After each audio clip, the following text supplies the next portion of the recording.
अहिल्यानगरचे माजी आमदार अरुणकाका जगताप यांची प्रकृती सुधारत असून ते उपचारांना चांगला प्रतिसाद देत आहेत अशी माहिती विधान परिषदेचे सभापती राम शिंदे यांनी दिली आहे। तसेच नागरिकांनी पुण्यात गर्दी न करता नगरमध्येच राहून प्रार्थना करावी असं आवाहन देखील राम शिंदे यांनी केलंय। अहिल्यानगरमधील ज्येष्ठ नेते तथा माजी आमदार अरुणकाका जगताप यांच्यावर सध्या पुण्यातील एका खासगी रुग्णालयात उपचार सुरू आहे। त्यांच्या प्रकृतीची विचारपूस करण्यासाठी विधान परिषदेचे सभापती राम शिंदे, माजी मंत्री छगन भुजबळ आणि आमदार सुरेश धस यांनी रुग्णालयाला भेट दिली आहे। या भेटीदरम्यान त्यांनी जगताप यांच्या कुटुंबियांशी संवाद साधलाय आणि डॉक्टरांकडून उपचाराबाबत माहिती घेतली आहे।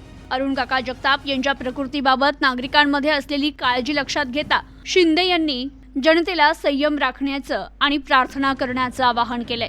तर पुण्यातील रुग्णालयात पोहोचल्यानंतर छगन भुजबळ, राम शिंदे आणि सुरेश धस यांनी अरुणकाका जगताप यांच्या प्रकृतीची विचारपूस केली आणि जगताप यांचे पुत्र आमदार संग्राम जगताप, सचिन जगताप यांच्याशी आस्थेनं चर्चा केली। तसेच कुटुंबियांना धीर देण्याचा प्रयत्न करताना त्यांनी उपचार करणाऱ्या डॉक्टरांशी देखील संवाद साधलाय।